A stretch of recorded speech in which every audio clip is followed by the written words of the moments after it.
Pasukan Israel dilaporkan memberi informasi palsu mengenai keberadaan terowongan di bawah rumah sakit Eropa Gaza.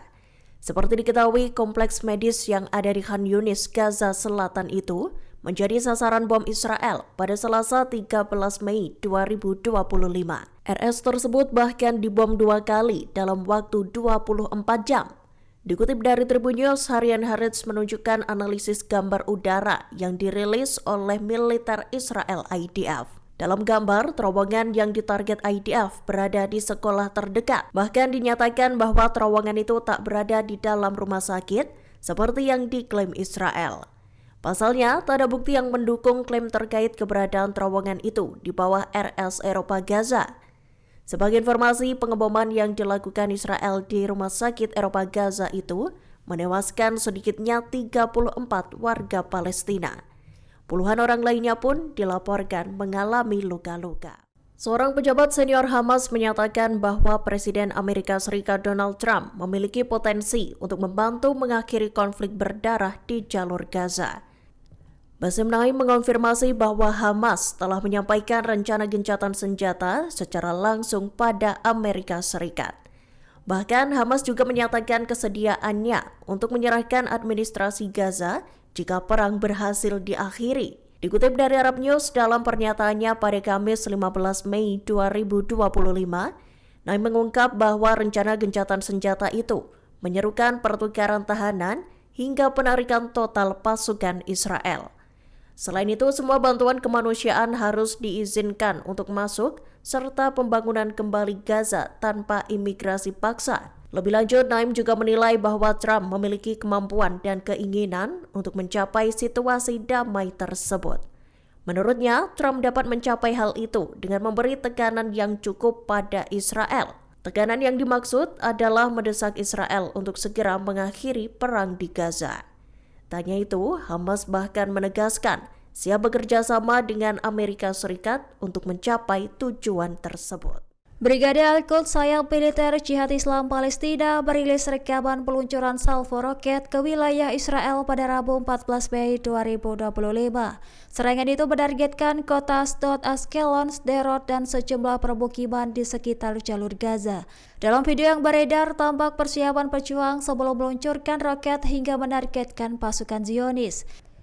Selain itu, terlihat seorang komandan Brigade Al-Quds memuji solidaritas rakyat Yaman terhadap perjuangan Palestina. Ia juga memberikan penghormatan kepada Abdul Malik Al-Houthi dan juru bicara militer Ansarullah Yahya Saree. Kelompok itu menyebut dukungan Yaman sebagai bentuk perlawanan global terhadap agresi Israel dan dukungan Amerika Serikat. Adapun rekaman ditutup dengan momen dramatis peluncuran roket ke langit malam diiringi seruan takbir keras dari pejuang Palestina.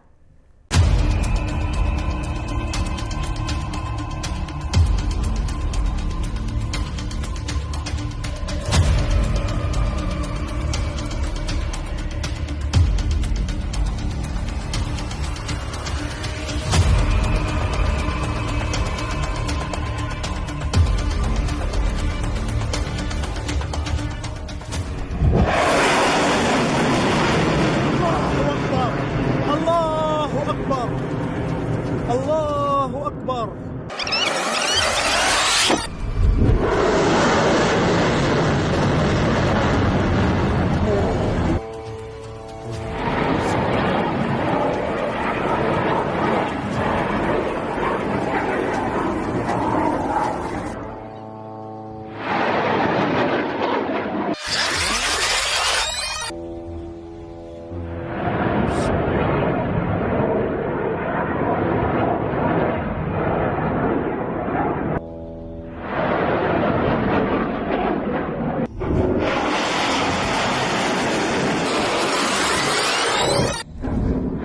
Organisasi Kesehatan Dunia WHO menyatakan bahwa rumah sakit terakhir yang menyediakan perawatan kanker dan jantung telah berhenti berfungsi. Pernyataan itu disampaikan pada Kamis 15 Mei 2025. Seperti diketahui, rumah sakit Eropa Gaza di Khan Yunis itu menjadi sasaran pengeboman Israel pada Selasa 13 Mei 2025 lalu. Kepala Badan Kesehatan PBB Tedros Adhanom Ghebreyesus menyatakan bahwa RS tersebut mengalami kerusakan parah dan tak dapat diakses. Dikutip dari The New Arab, RS Eropa Gaza sudah tak lagi berfungsi seusai diserang. Para staf medis yang bertugas di rumah sakit tersebut pun dievakuasi ke RS Nasser. Kepala WHO menyatakan berhenti beroperasinya rumah sakit itu pun memutus layanan vital, termasuk bedah syaraf, perawatan jantung, dan perawatan kanker.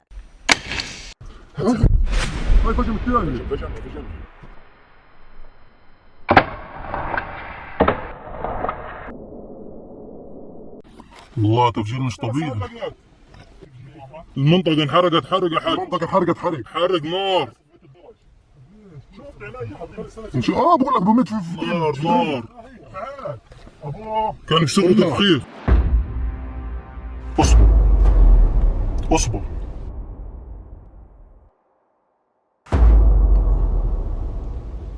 اصبر. ارجع توكل على الله. وسيبقى لواء رفح جحيما للغزاة. الله أكبر. الله أكبر. الله أكبر لا الحمد. الله أكبر. الله أكبر. الله أكبر لا الحمد.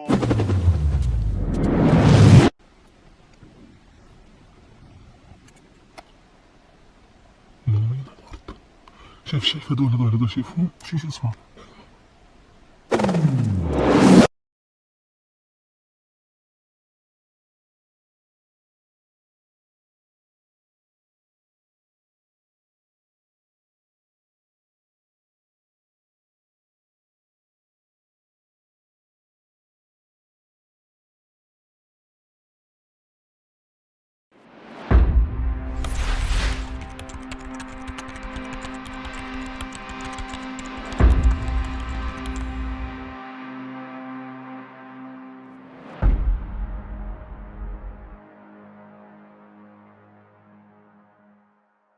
Hamas menegaskan bahwa persyaratan minimum untuk melakukan negosiasi adalah masuknya bantuan ke Gaza.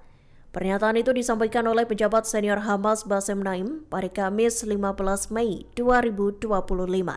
Blokade total terhadap bantuan ke Gaza disebut-sebut sebagai strategi Israel untuk menekan Hamas agar membebaskan sandera. Namun Hamas menyatakan bahwa akses terhadap makanan, air, dan obat-obatan bukanlah alat tawar-menawar, melainkan hak dasar yang tak dapat dinegosiasikan. Dikutip dari Al Arabiya, blokade bantuan tersebut juga memperburuk krisis kemanusiaan di Gaza. Hal itu bersamaan dengan 70% wilayah Gaza yang kini menjadi zona terlarang. Selain itu, Organisasi Kesehatan Dunia mengonfirmasi bahwa RS terakhir yang menangani pasien kanker dan jantung juga telah berhenti beroperasi. Presiden Amerika Serikat Donald Trump mengungkap rencana kontroversialnya untuk mengubah Gaza menjadi zona kebebasan. Pernyataan itu disampaikan Trump dalam kunjungannya ke Qatar baru-baru ini. Dikutip dari Al-Mayadin Jumat 16 Mei 2025, Trump menyatakan bahwa zona kebebasan itu nantinya akan dikendalikan oleh Amerika Serikat. Usulan tersebut muncul di tengah meningkatnya agresi yang dilakukan Israel di Gaza. Presiden Amerika Serikat itu pun menjabarkan visinya untuk Gaza sebagai wilayah yang dibangun kembali di bawah pengawasan pemerintahannya. Menurutnya, hal itu demi keamanan dan peluang ekonomi bagi warga Palestina. Trump menilai keterlibatan Amerika dapat menstabilkan Gaza dan menciptakan babak baru perdamaian. Meski begitu, rencana Trump ini menyerukan perubahan signifikan dalam tata kelola dan pengendalian, sehingga hal itu pun menimbulkan pertanyaan terkait kedaulatan Palestina.